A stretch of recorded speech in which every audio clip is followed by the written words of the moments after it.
સાહિત્ય એ મને વારસામાં જ મળ્યું. કયું ફોર્મેટ સૌથી વધારે ગમે છે કે શું કરવાની મજા આવે છે?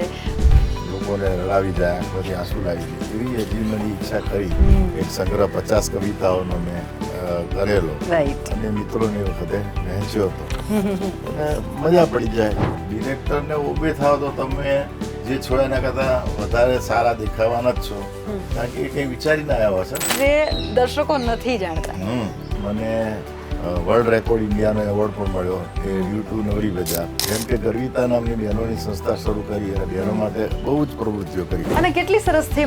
મને પોતાને સૌભાગ્ય મળ્યું કે હું એ 51 બહેનોમાંની એક અને એક સુંદર દુર્ગાનું પાત્ર મેં ભજવ્યું અને વર્લ્ડ રેકોર્ડમાં મતલબ સ્થાન પામવાનો એક ગર્વ લઈ શકી હું ગર્વિતાને કારણે.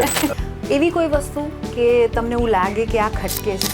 સરકારમાં જઈને ધક્કા ખાવા પડે તો એ બધું મને નથી ગમતું.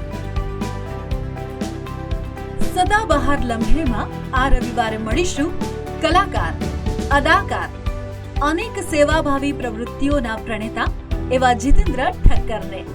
રવિવારે બપોરે 12:30 કલાકે અને રાત્રે 9:30 કલાકે.